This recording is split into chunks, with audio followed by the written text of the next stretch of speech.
Salawat dan salam kepada Nabi yang agung, Nabi yang mulia, Rasulullah Muhammad sallallahu alaihi wasallam. Allahumma salli wa sallim ala sayyidina Muhammadin wa ala alihi wa sahbihi ajma'in.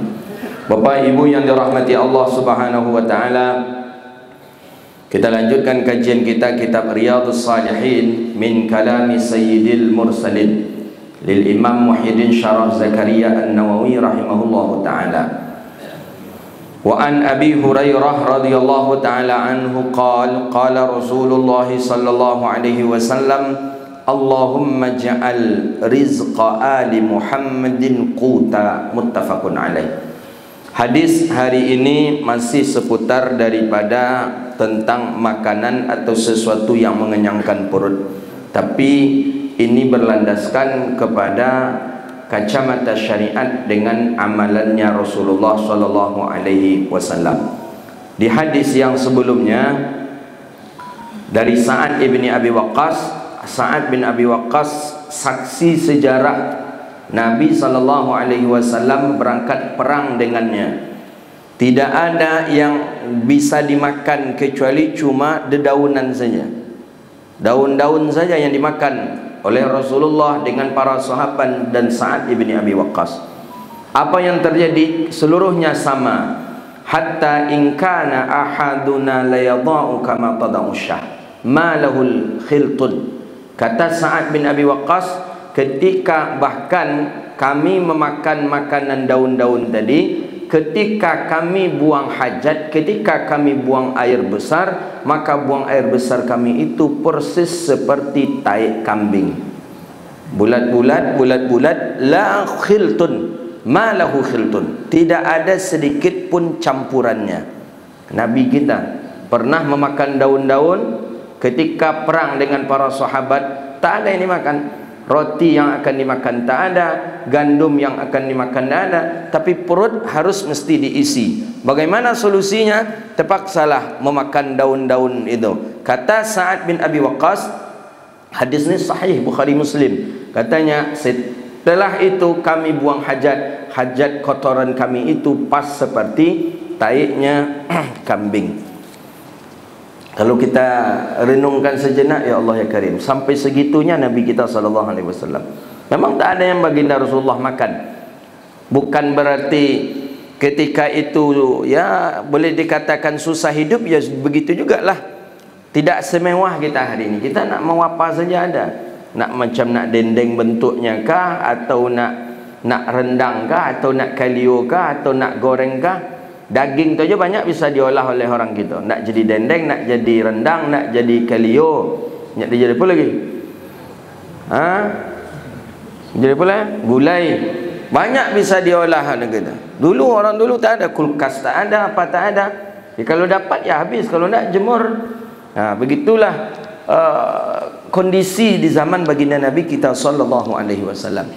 Hadis hari ini, waqala an Abi Hurairah radhiyallahu taala an. Kata Abi Hurairah, qala Rasulullah sallallahu alaihi wasallam, Nabi kita sallallahu alaihi wasallam qala, Allahumma ja'al rizqa ali Muhammadin quta. Nabi kita berdoa. Apa doa Nabi kita? Kata Abi Hurairah. Abi Hurairah orang yang paling banyak meriwayatkan hadis Nabi sallallahu alaihi wasallam. Tak ada yang melebihi daripada Sayyidina Abi Hurairah, yang disebut dengan Abdurrahman, namanya Abdurrahman Ad-Dausi. Daus, suku Daus yang ada di Yaman, radhiyallahu taala an. Sebenarnya kita kaum muslimin terhutang budi kita kepada Abi Hurairah. Kalaulah bukan Abi Hurairah yang menghafal ribuan, lebih 5.000 hadis Rasulullah yang dihafal oleh Abi Hurairah, maka hilanglah 5.000 hadis itu. Kalau bukan dia yang menghafal, maka Syiah tidak memakai hadis riwayat Abi Hurairah, termasuk liberal. Liberal sebagian hadis Abi Hurairah dibuang. Kalau hadis riwayat Abi Hurairah dibuang, berarti kita membuang 5.000 hadis. 5.000 hadis yang kita buang kalau kita tidak memakai riwayatnya Sayyidina Abi Hurairah. Kenapa Abi Hurairah tak dipakai oleh Syiah? Orang Syiah beranggapan Abi Hurairah ini orang yang loyal kepada Sayyidatuna Aisyah. Jadi orang yang loyal kepada Sayyidatuna Aisyah, maka hadisnya tidak dipakai oleh Syiah. Abi Hurairah, kemudian Sayyidina, termasuk Anas ibni Malik, itu termasuk itu orang-orang yang hadisnya itu digarisbawahi oleh Syiah. Jadi Syiah itu tak banyak lagi menguasai hadis-hadis Nabi, makanya banyaklah fatwa-fatwa yang menyeleneh daripada Syiah. Karena hadis Abi Hurairah dibuang, hadis Anas bin Malik dibuang, dah berapa itu? Anas bin Malik meriwayatkan hadis dari Rasulullah ada 3.000 lebih. Abi Hurairah meriwayatkan hadis dari Rasulullah itu lebih daripada 5.000. 3.000 kita ambil aja hitungan bulat, 3.000, 5.000, 8.000 hadis yang dibuang oleh Syiah. Maka tidaklah mu'tamad lagi, tidaklah aliran yang kuat yang boleh kita ikuti Syiah, karena sudah banyak membuang hadis Nabi sallallahu alaihi wasallam. Begitu juga dengan teman-teman kita yang liberal. Orang-orang liberal membuang hadis riwayat Abi Hurairah. Kenapa? Karena menurut orang liberal, hadis-hadis riwayat Abi Hurairah itu pertama banyak yang tak masuk akal. Menurut dia, menurut mereka, karena mereka kan beragama dengan akal, bukan dengan iman. Kalau kita beragama dengan iman, akal itu penunjangnya, akal itu pembantunya. Tetap beragama dengan iman, bukan dengan akal. Akal itu pembantu saja, ya, pelengkap saja, bukan akal pertama kali. Kalau menurut orang liberal, akal terlebih dahulu, iman tidak ada. Dengan akal lah nanti baru timbul iman. Itu menurut liberal. Menurut kita tidak, iman dulu, akal itu penunjang. Kalau akal kita terlebih dahulu letakkan landasan kita beragama, bisa fatal. Apa fatal? Selalu saya contohkan, ketika kita terkentut, awak bodoh tak kantui awak, kenapa muka yang dibasuh? Masuk akal tak kira-kira? Mestinya pantat kita lah yang dicuci. Ya, karena yang keluar di bawah, di belakang, mestinya kita istinja, kita cebok gitu. Ini enggak, yang keluar di belakang, apa muka pulang kena basuh? Mungkin kalau bisa protes muka guganya, gara-gara ngikunya muka dan basah dewangnya lagi. Tapi ini syariat, tidak bisa diakali. Iman wajib kita percaya, wajib, memang itu syariat. Ya, dalam Al-Quran memang seperti itu. Idza qumtum ila shalah faghsilu wujuhakum. Jadi kita beragama dengan iman, bukan dengan akal. Nah, orang-orang liberal akal terlebih dahulu dia letakkan. Makanya banyak orang-orang liberal tidak memakai riwayat hadis Abi Hurairah karena mereka mendahulukan akal dibandingkan dengan iman.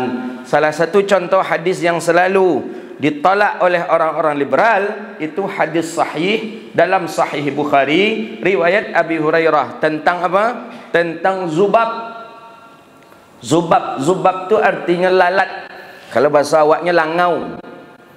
Idza waqa'a dzubabu fi ina'i ahadikum, kata Nabi sallallahu alaihi wasallam, apabila jatuh lalat ke dalam gelasmu, ke dalam bejanamu, falyaghmisha, kata Rasulullah, maka tenggelamkanlah dia. Tenggelamkan berarti kita masukkan ke dalam.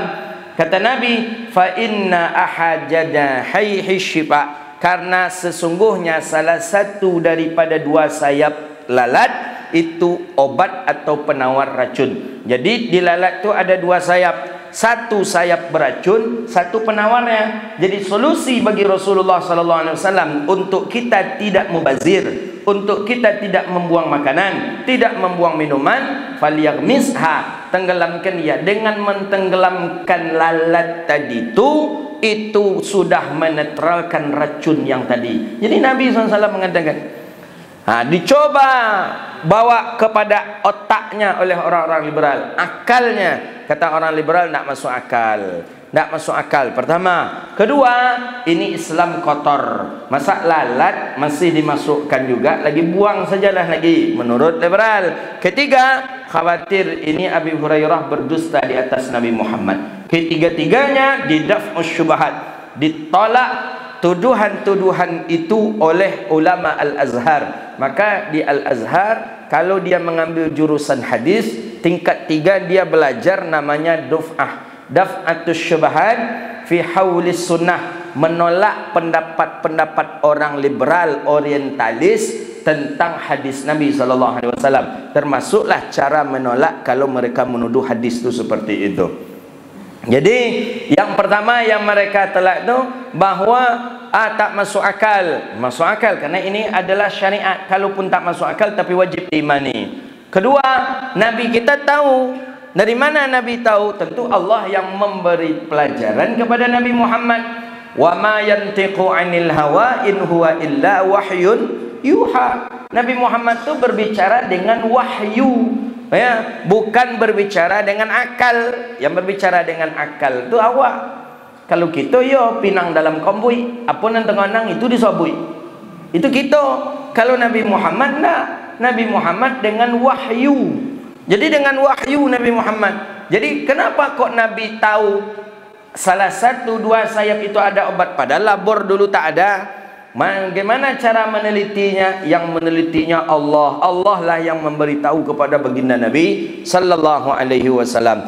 Kedua, ketiga, bahwa itu tuh tidaklah menjadikan hadis itu lemah, dan walaupun itu dianggap kotor oleh mereka, sebenarnya tidaklah kotor. Kenapa? Karena syariat kita mengajarkan lebih diutamakan menjauhi sifat mubazir. Innal mubadziri akan min ikhwani syayatin. Mubazir itu temannya syaitan. Orang yang melakukan mubazir maka dia berkawan dengan syaitan. Maka makanan jangan dibuang. Makanan ambil saja secukupnya. Mimma yalik, kata Nabi. Mimma yalik itu semampu kita dan sesanggup kita. Kalau rasanya tak mampu atau rasanya terlampau banyak, udah jangan kita ambil. Nah, maka oleh karena itu jangan membuang makanan. Nabi kita marah betul kepada orang yang membuang makanan. Kemudian syariat kita menganjurkan kita untuk saling berbagi. Karena masih ada orang yang tak minum, ada orang yang tak makan, ada orang kesusahan, sedangkan kita membuangnya. Itu yang tidak dibolehkan dalam pandangan syariat. Hadis itu sahih setelah diteliti baik dari jalur sanad, baik jalur matan. Hadis itu kedudukannya sahih, maka Imam Bukhari meletakkan hadis itu di dalam Sahih Imam Al-Bukhari. Jadi kita siapa saja, kalau ada lalat jatuh ke dalam minuman kita, jangan buang minuman. Ketika kita buang minuman itu, berarti kita sudah ingkar, termasuk kita orang yang ingkar dengan hadis Nabi kita. Jadi bagaimana? Ya udah, tenggelamkan lalat tadi, tenggelamkan dia dulu, tunggu dia sendiri sampai ke atas, dah ke atas baru kita buang lalat, minumlah air. Dicek di labor di Al-Azhar sampai ada nomor labornya sekian. Ceknya penelitiannya sekian, dicobalah dibandingkan. Ini air putih biasa, ini ada air putih yang dimasuki oleh lalat tadi. Kemudian ada satu lagi air putih yang dimasuki lalat, kemudian dicelupkan. Dicek air putih biasa, dicek air yang dimasuki lalat tapi tidak ditenggelamkan. Nabi anjurkan yaghmis. Dicek, ternyata ini banyak bakteri di dalamnya. Terkumpul bakteri di dalamnya karena tak dicelupkan. Diceklah lagi air yang dimasuki lalat tapi ditenggelamkan, bahkan lebih bersih dari air mineral yang tidak dimasuki oleh lalat. Begitulah baginda Nabi kita sallallahu alaihi wasallam. Nabi berbicara dengan wahyu, dengan izin Allah, bukanlah dengan hawa nafsunya. Maka kita siapa saja ya buang tikus daripada lalat tadi, mesti kita tenggelamkan dulu, kemudian lalat tadi dibuang, air kita jangan kita buang, manfaatkan dia gitu. Tapi memang ini bolehnya pada lalat. Kalau monciknya tidak bisa di tengah alam kan dah. Kok gulai kambing mana? Tunggu mau gulai kambing sa kancak wali godang tu gulai kambing. Moncik ke tikus ni main-main pula dia di atas. Saking harumnya aromanya gulai kambing tadi terjatuh tikus tadi. Bisa awak tenggelamkan geko-gekoannya? Enggak. Enggak bisa. Tu bismillahirrahmanirrahim lalai wa mursaha wa inna rabbi laghafurur rahim. Enggak pun ada Nabi mengatakan, kata Nabi tenggelam celupkan, enggak moncik celupkan tu penyakit tu. Nah, jadi cuman dalam hadis tu zubab saja, lalat saja. Selain daripada itu tidak. Mesti termasuklah kalau kecoa apa segala macam. Gitu. Tidak diizinkan oleh baginda Nabi sallallahu alaihi wasallam. Tapi cuma lalat saja. Nah, begitu dia. Fa inna ahad. Dari mana kira-kira Nabi tahu dua sayapnya? Satu beracun, yang satunya lagi itu masih itu ada penawar daripada obat. Itu dari mana Nabi kita tahu? Ha? Banyak lalat. Dalam gelas tu 10 lalat masuk, tu buang aja lah lagi. Itu tak bisa ditenggelamkan lagi. Itu giko taruh aja lah. Itulah penyakitnya. Maksudnya zubab di situ kan satu lalat. Kalau lah banyak lalatnya ndak lagi, itulah penyakit pula itu.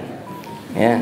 Berarti minuman itu atau makanan itulah lama, berarti itu tak kita datang itu lah masuk lalat tadi lah. Ini satu saja lalat masuk, kita tenggelamkan, kemudian biar dia ke atas sendiri. Gitu nih ya. Dan tenggelamkan itu pakai tangan, bukan pakai sendok dia pakai tangan. Palia kemisah. Jadi saya masih ingat masyaikh mengajar gitu, ya kemisah tenggelamkan dia. Dicuci tangan kita, tenggelamkan dia ke bawah, biar dia ke atas sendiri. Gitu. Setelah itu baru dibuang gitu. Tuh. Hadis itu yang dipermasalahkan, termasuk yang dipermasalahkan oleh kawan-kawan dari orang-orang liberal. Ada lagi hadis yang dimasalahkan, riwayat Abi Hurairah juga tentang Allahumma shalli ala sayyidina Muhammad, tentang obat habbatus sauda.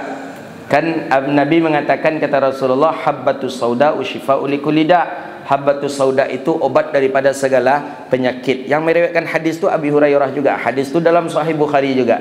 Jadi kata orang-orang liberal, ini Abi Hurairah ini mengada-ngada nih katanya. Termasuk Sahih Bukhari itu tak seluruhnya hadisnya sahih. Sampai Imam Bukhari diserang oleh orang liberal. Takkan mungkinlah habbatus sauda itu obat daripada segala penyakit. Kalau memang habbatus sauda itu obat daripada segala penyakit, sudah tutup saja rumah sakit yang ada di dunia ini. Setiap yang sakit kasih habbatus sauda. Itu gaya akalnya orang-orang liberal. Kan orang liberal itu kan main akal dia. Ada orang sakit lagi habbatus sauda, ada yang luka-luka lagi habbatus sauda. Jadi ngapur rumah sakit kali kata, kunci aja lah, tutup aja rumah sakitnya lagi, setiap berobat dengan habbatus sauda. Saking sebenarnya mereka ini bukan picik sih. Sebenarnya mereka ini ingin melemahkan hadis Nabi sallallahu alaihi wasallam. Ya, Nabi mengatakan habbatus sauda usyifa'u likulli da' itu ya bagi yang kan obat ini kan usaha, ikhtiar. Yang menyembuhkan kan Allah. Yang memberikan sembuh adalah Allah. Sedangkan obat itu adalah ikhtiarnya kita. Kita ikhtiar kita berobat.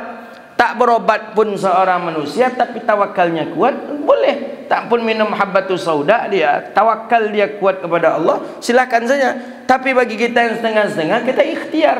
Ada yang mencoba habbatus sauda, ada yang mencoba yang lain. Apakah seluruhnya dengan habbatus sauda? Ya tentu tidak juga. Bagaimana dengan orang habbatus sauda? Ibu-ibu nak melahirkan habbatus sauda, ibunya minum dia. Sakit parit kan melahirkan. Tentu tidak. Tentu ada pula obatnya yang sesuai dengan itu. Nah, itu termasuk hadis yang dipermasalahkan oleh orang-orang liberal. Jadi Abi Hurairah orang yang banyak meriwayatkan hadis Nabi kita sallallahu alaihi wasallam. Jadi pertama itu tak masuk akal, kemudian yang kedua karena memang Abi Hurairah ini selalu bersama baginda Nabi dan loyalnya setelah Nabi meninggal dunia itu kepada Sayyidatuna Aisyah radhiyallahu taala anha.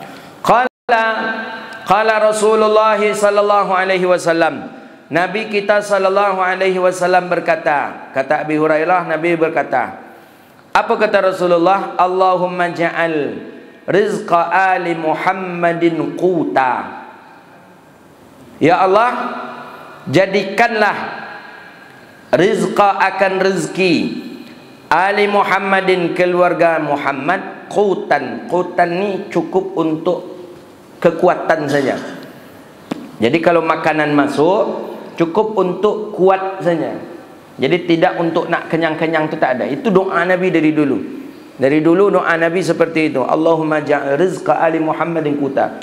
Makanya para ahlul bait, keluarga-keluarganya Rasulullah, para zuriat baginda Nabi jarang makan kenyang-kenyang, itu jarang. Ya, dan dia lebih banyak berbagi.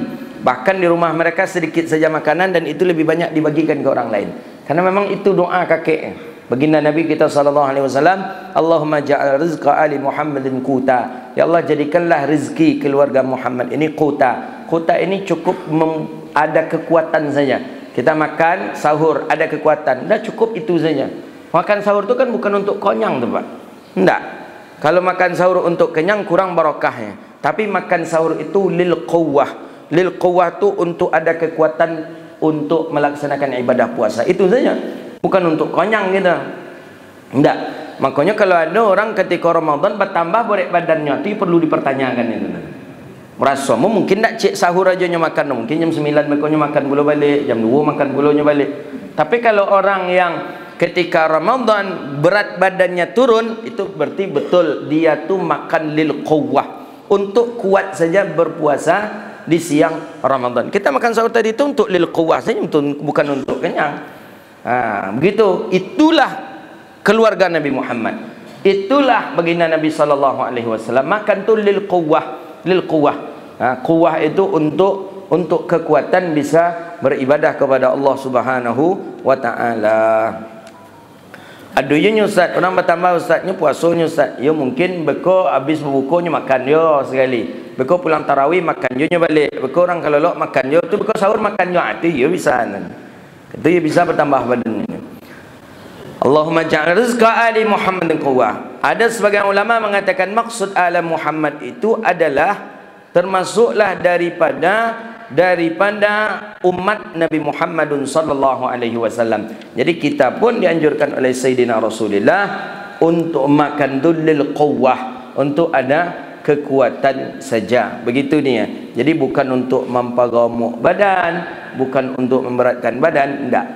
Kalau kita berlomba-lomba untuk menggemukkan badan, apa pula beda awak jo ayam potong. Ayam potong tu memang harus digemukkannya. Dalam sekian hari lah harus disembelih, dah harus dipotong. Kita kan tidak.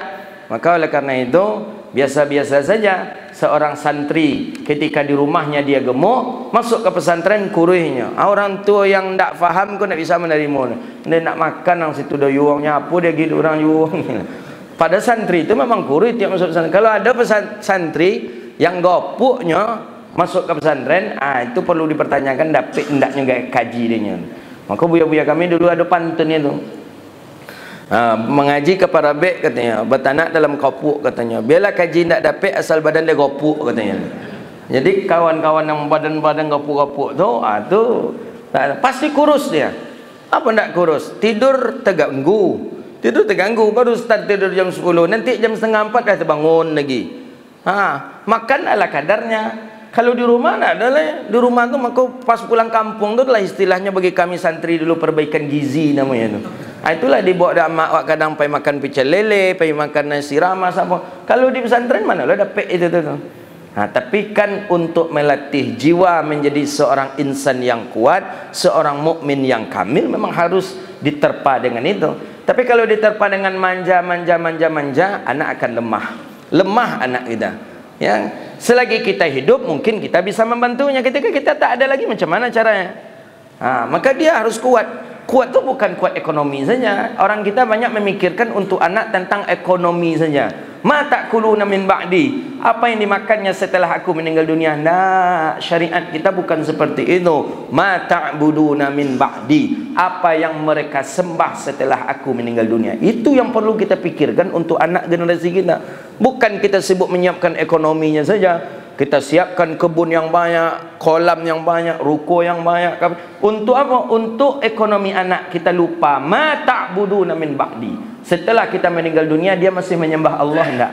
Apalagi dengan suasana seperti ini. Hari ini fitnah kemana-mana mudah sekali. Dirayu, masuk ke dalam agama lain, menjadi murtad, na'udzubillah. Jadi yang perlu kita siapkan untuk anak kita apa? Ma ta'buduna min ba'di. Bukan ma ta'kuluna min ba'di.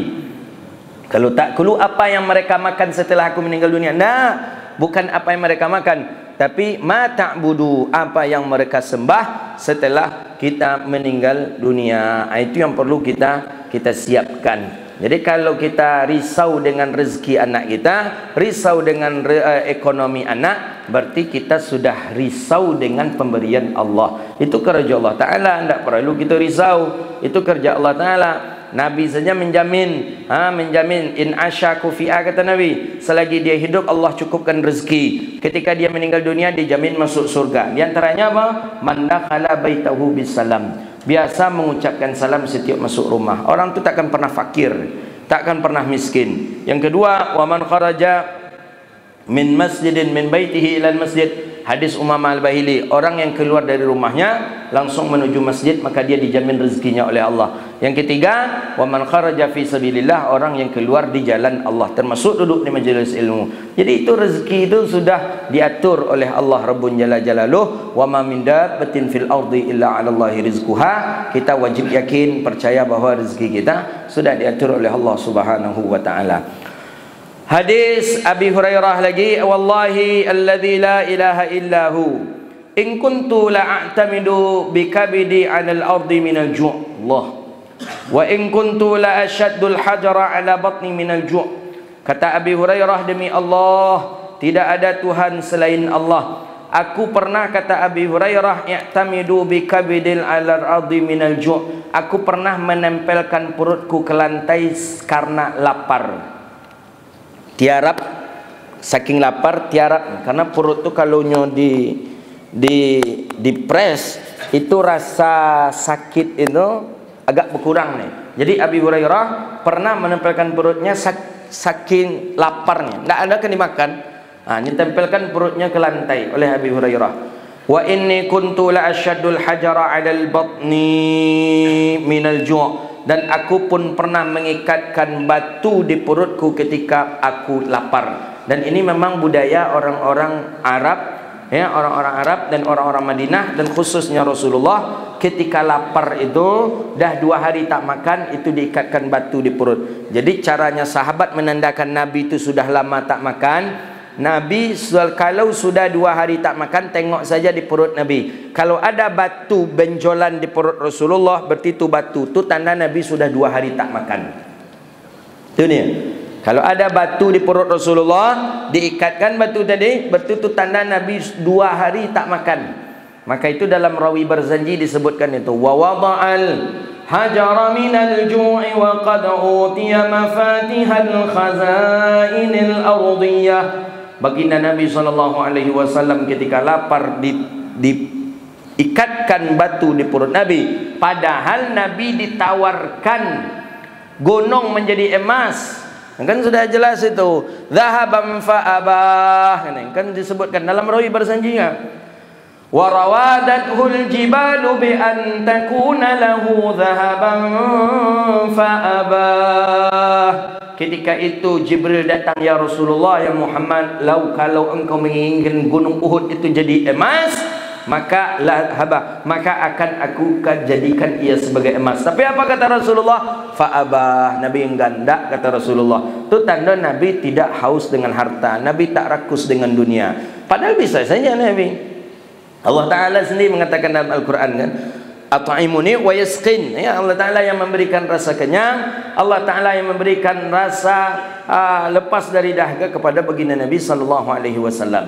Nah itu dia. Jadi diikatkan oleh Abi Hurairah batu. Sekarang jarang kita melihat, ya kalau di kita tidak ada lah orang litak memikatkan batu itu, tidak ada. Dulu waktu kecil dulu tahu gitu memikatkan batu, tidak lo diikat batu, dipogang batu untuk menahan menahan sakit paru, buang air godang, tersesat buang air godang. Awak tak boleh gerak dah, tak boleh ke mana-mana dah ikut acara. Jadi apa caranya? Pegang batunya kawan, pegang batu. Tidak je dengar bunyinya. Kalau Nabi tidak pegang batu tadi, dah diikatkan batu ke perut baginda Nabi SAW. Wa in kunta ashaddul hajara 'alal batni minal ju'. Itu kan waktu kecil-kecil dulu kan, ada kawan buang air, payah keluar buang air. Geko tangan-tangan kecek kawan, geko kan geko. Tahan jelah pala pendaknya, selagi kau ndak terbukanya ndak keluar pajar tu dah kecil. Waktu ketek-ketek dulu tu, geko lah tarik kawan tu. Memang ia tak keluar orang tu. Mungkin memang ya karena koreh ju mungkin buang airnya tu tak keluar dia ni. Walaqad qa'adtu yawman 'ala tariqihim alladhi yukhrijuna minhu. Ini hadis yang selalu kita baca, ini jumpa kita hadis ini. Kata Abi Hurairah, aku duduk pada suatu hari di jalan, di pinggir jalan, alladhi yukhrijuna minhu. Di situ orang lalu lalang. Abi Hurairah, aku duduk di situ, kata Abi Hurairah, dan orang lalu lalang. Itu karena lapar, berharap ada orang majak makan pergi ke rumah, itu harapan. Duduklah Abi Hurairah. Orang lalu lalang. Famarra bin Nabi sallallahu alaihi wasallam. Lewat Nabi. Nabi tahu. Fatabassam hina ra'ani, Nabi pun senyum ketika melihatku. Nabi kita senyum, suka senyum Rasulullah. Jadi Nabi kita tidak tegang. Banyak riwayat hadis kita baca, kalau Nabi berjumpa dengan orang, Nabi senyum. Dengan salam, dengan senyum itu Rasulullah sallallahu alaihi wasallam. Maka lihat para masyaikh kita membiasakan senyum. Senyumnya walaupun dengan orang yang tak kenal, kadang beliau senyum. Beliau senyum, kemudian beliau salami orang, beliau senyum. Itu akhlak Rasulullah sallallahu alaihi wasallam. Tak togang aja dah, ikut ngambuk. Baik ke masjid ini tu, pulang masjid ini dia. Pak, antok aja ni. Pak, tu di daerah kami ada seorang dapat entah lain duit ya Pak tu kan. Jadi orang sedang orang sedang memperbaiki Honda. Jadi Pak tadi ke masjid, make masjid tap ngaji kan masuk tu zuhur. Jadi Pak tadi kau mungkin cara masuknya kurang bagus mungkin. Dia kata Pak kau, "Oi, indak kalian ke mati." Itu waktu itu saya ada di situ waktu itu. Kamu sedang duduk nengok kawan tadi itulah. Ya, baru make baru apa? Belum azan lagi kok. Jadi kata, "Oi, indak kalian ke mati. Kena azan orang lainnya, kerojo je kalian lainnya." Ada anak tu anak muda waktu tu. Jadi kawan gitu kan, apa nak mati lalu kata kawan. Itu jadi apa tu tersentuh antara lidik apa dan tidak. Memang bapak tu tak ada pernah senyum. Alhamdulillah. Dah berapa puluh tahun jumpa dapat dulu kecil saya lagi jumpa dengan bapak tu. Memang belum pernah nampak pak tu senyum lah. Tak pernah ada. Serius dari aja bawaannya. Memang serius saja. Jadi kabarnya kata anak cucunya di rumah pun begitu. Jadi tak ada istilahnya dah bergolik-golik je cucu apa tu tak ada tu lah. Jadi memang serius saja, tegang aja. Itulah buktinya majak orang tadi. Majak orang, nak kalian nak mati je lah. Orang sedang panik memperbaiki Honda, memperbaiki motornya. Nak kalian mati je lah. Jadi adalah kan kawan-kawan aku kan adanya masuk-masuk angin cik tu. Matilah pak lu katanya lah. Nyerah mau kayak matilah makcik lu katanya. Nah matilah katanya. Jadi kita harus ada rohah, senyum. Banyaknya tabassal li wajhi akhika sadaqah kata Nabi. Senyum kepada saudara engkau bagian dari sedekah. Ya, ndak kau nak mono piti kau luar, kau payah piti kau luar. Saku berjahit apa banyak je lah senyum. Nah itu. Jadi besok buat tandai aja lah kalau kawan tu sebut jawab senyum mungkin saku sedang berjahit waktu itu. Apa salahnya? Pas senyum ya, jo sedekah ya jo ya Allah ya Karim. Mudah kemuliaan kita sebenarnya. Tengok Habib Ali Jufri, tengok Habib Omar, tengok Syahli Jum'ah, tengok masyaikh kami ya Allah. Kalau masyaikh saya tak ada masyaikh yang tegang begitu nak. Di majlis begitu juga beliau dengan senyum, dengan kami pun begitu. Assalamualaikum ya bunai, anak-anak sehat kata beliau. Beliau yang kadang awal beliau masuk ke majlis, kami berdiri menghargai beliau, memuliakan beliau. Kaif halukum? Gimana kabar kalian? Alhamdulillah sehat Maulana. Kadang ya di sela-sela itu ya beliau canda tapi dengan senyum gitu. Makanya heran juga awak menengok kawan yang tak ada senyum kat awak tadi tu. Apalagi kawan-kawan tu sebelah tu, nak le senyum mana. Menengok apalagi nengok Sarawak awak, tengok Sarawak di bawah mata kaki tu nakkan le senyum tu. Janggut berpotong pula tu. Tak ada lah. Itulah lah sudah kena cap itu. Famaru bi Rasulullah SAW tabassam hina ra'ani. Nabi senyum melihat aku kata Abi Hurairah. Kau parit litak kau Nabi senyum konyang dak senyum Nabi. Fa arafa ma fi wajhi ma fi nafsi. Nabi tahu menengok wajahku dalam keadaan lapar. Nabi tahu kata Abi Hurairah. Fa arafa ma fi wajhi. Nabi tahu apa yang ada di wajahku wa ma fi nafsi dan apa yang sedang aku alami. Thumma qala, kemudian Nabi berkata ke Abi Hurairah, "Abahir, qultu labbaika ya Rasulullah." Abu Hurairah, ya Rasulullah. Kata Abi Hurairah, qala al-haqqu wa madafat ma'ahu. Ayo ikuti aku kata Nabi. Jadi Nabi kan lewat, Abi Hurairah duduk jalan. Abi Hurairah kata Rasulullah, siapa Rasulullah? Ikut ambo kecil Nabi. Diikutilah oleh Abi Hurairah dari belakang. Fadakhala, Nabi pun masuk ke dalam rumah. Fasta'dhinu fa'adhana li. Kemudian Nabi pun mengizinkan aku untuk masuk ke dalam rumahnya. Fadakhala fawajada labanan fi qadhin. Nampak aku ada satu susu mangkuk, semangkuk susu, qadhin, semangkuk susu. Faqala, Nabi tanya, min aina hadzal laban? Ini susu ni dari mana kata Nabi? Ada yang mengatakan di rumah itu Nabi bertanya kepada Sayyidah Aisyah, Qalu, berkata Sayyidah Aisyah, ahdahu laka fulanan au fulanah. Ini susu ni hadiah dari sianu ya Rasulullah. Oh, faqala, tengok Nabi. Susu tu hadiah dia. Sayyidah Aisyah isteri nak minum langsung dah. Kalau belum Nabi pulang. Faqala, kata Nabi Abu Hurairah, ya Rasulullah, al-haqqu ila ahli sufah fad'uhum li. Kau panggil seluruhnya ahli sufah, ajak dia ke sini. Kau parik litak kau. Susu lah nampak. Rupanya tak lo boleh langsung minum lo. Disuruh pula imbau kawan dulu. Kawan kau diimbau 70 orang banyak ya Pak. 70 orang banyak ya. Imbau ahli sufah. Ahli sufah kau orang yang atyaf al-Islam, la yauwi ala Islam wala mal wala ahli wala mal wala ala ahadin. Dia tak punya harta, tak punya keluarga. Tu nan ahli sufah ni. 70 orang banyak. Tak ada keluarga, tak ada donsana, tak ada family, tak ada harta, tak ada. Jadi mereka mana makan? Makan mereka ada hadiah dapat dari Rasulullah, Nabi berikan kepada mereka. Pokoknya mereka makan dengan hadiah Rasulullah.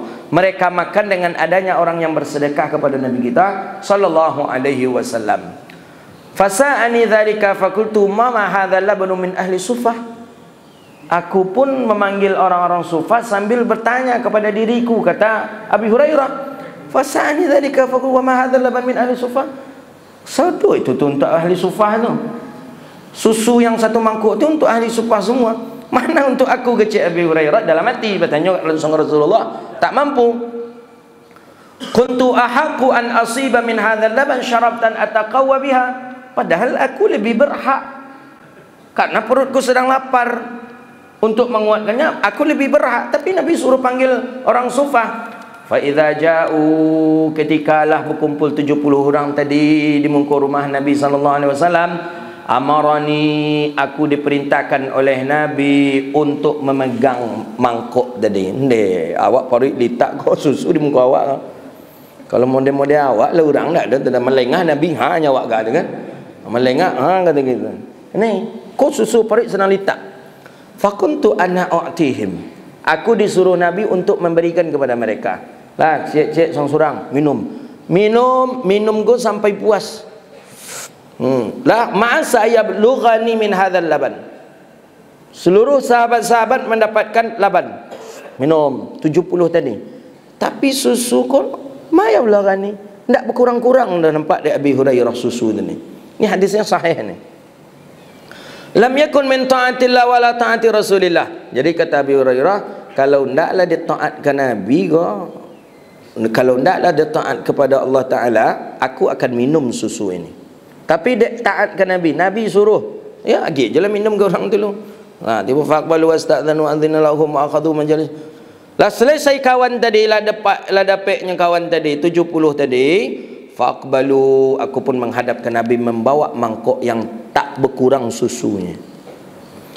Fasta'dhanu, aku minta izin ke Nabi, ini ya Rasulullah. Fa'azina lahum, kemudian Nabi pun mengambil mangkok tadi. Ya lunjul lah dah. Wa akhadha majalis. Kata Nabi, duduklah dulu, kata Rasulullah. Duduk. Sahabat yang lainlah pulang, Abi Hurairah duduk. Wa qala ya Abu Hurairah, ya Abahir. Kata Nabi, ya Rasulullah. Kau mangkuknya Nabi ke? Khudh fa'atihim fa'akhadtu qadaha faj'altu u'tihi rajula fayashrabu hatta yarwa. Nabi yang langsung pegangnya, kata Nabi, minumlah, kata Nabi. Jadi Nabi yang langsung pegang tu Abi Hurairah. Allah. Minum, kata Rasulullah. Minum. Fayashrab. Aku minum, aku minum, aku minum, aku minum, aku minum. Fa'akhadha ini fatabassam. Aku pun memandang ke wajah Rasulullah. Nabi senyum. Kata Nabi, ishrab, minum. Diminum oleh Abi Hurairah. Seluruh sampai tak sanggup. Ma'adzal. Tak sanggup lagi, tak sanggup, tak mampu. Isyrab, kata Nabi, minum, tak mampu, tak sanggup lagi karena babnil mumtila. Ya sudah kenyang, tak sanggup lagi. Fa'arani fa'ataitul qadi fahamidallaha. Kemudian aku memuji Allah Subhanahu wa taala, wa zamma wa syaribal fadlah, dan aku pun meminum dalam keadaan lebih. Jadi maksud hadis ini, pertama, para sahabat Nabi pernah tidak makan beberapa hari. Kedua, ada susu. Ini menunjukkan mukjizatnya Nabi kita sallallahu alaihi wasallam. Itu Nabi yang bisa bertambah sendiri. Ya kan, itu mukjizat. Mukjizat syai'un khariqul adat. mukjizat itu sesuatu di luar jangkauan akal manusia. Ini namanya mukjizat Nabi. Kalau kita tak bisa tu, tak bisa. Aqua sebotolnya, kawan ada 20 orang, minumlah kata awak kan. Tidak, coba tambah tu dah lebih, beku awak nak kan dapat tu. Karena ini mukjizat. Nah, ini adanya pada Nabi Muhammad. Ketiga, ini menandakan hadis ini bahwa Abi Hurairah karena banyak minum susu, maka hadis ini disyarah oleh Imam Nawawi. Apa kata Imam Nawawi? Susu itu adalah sesuatu yang minuman surga, dan dia putih, dia suci, dia bersih, dan dia dilebihkan minumnya oleh Abi Hurairah, dan itu langsung Nabi yang menyuapkan ke mulutnya Abi Hurairah. Itu bertanda bahwa memang Abi Hurairah itulah orang yang banyak meriwayatkan hadis. Jadi kalau kata para ulama kita, susu yang disuapkan oleh Nabi ke Abi Hurairah itulah perumpamaan hadis. Perumpamaan hadis, minumlah, karena dia fitrah suci di din. Jadi diminum oleh Abi Hurairah. Hadis itulah hadis banyak yang diriwayatkan oleh Abi Hurairah. Itu dia. Jadi kalau guru awak menyuruh awak minumlah taruhnya, minum aja lah, jangan basuh-basuh. Nak makasih. Jangan di situ, memang di situ pula Allah Taala letakkan hidayah, di situ Allah letakkan ilmu ma'rifah, sehingga dengan kita melakukan itu tuh kita menjadi orang yang alim al-faqih din. Ya, sama dengan Imam Abi Hanifah kita baca, Imam Ahmad bin Hanbal, Imam Syafi'i gitu juga dihidangkan oleh guru, minum, makan, dimakan gitu. Nah, itulah cerita yang pernah kita ceritakan tentang buah nangka itu. Lampai puluh tahun. Ya, cerita dari guru-guru kita dulu, lampai puluh tahunnya mondok mengaji, tapi tidak jual alim-alim. Nak alim no, nak dapat dia kaji tu, lampai puluh tahun lah mau mengaji. Akhirnya pasrah. Jadi katanya ke kiainya minta izin pulang lah. Buya kiai yang boleh izin pulang, tak tolak ngaji lah. Lampai puluh tahun mau mengaji di situ, tak jual alim-alim no. Tak jual bisa mengajar, tak bisa pun tak bisa. Dia lah mau pulang aja lah, baladang lah di kampung. Gitu kata, lampai puluh tahun. Jadi kata buyanya, yalah, sebelum engkau pulang ke Cik Buya, kau ada buah cobodak di muka rumahnya.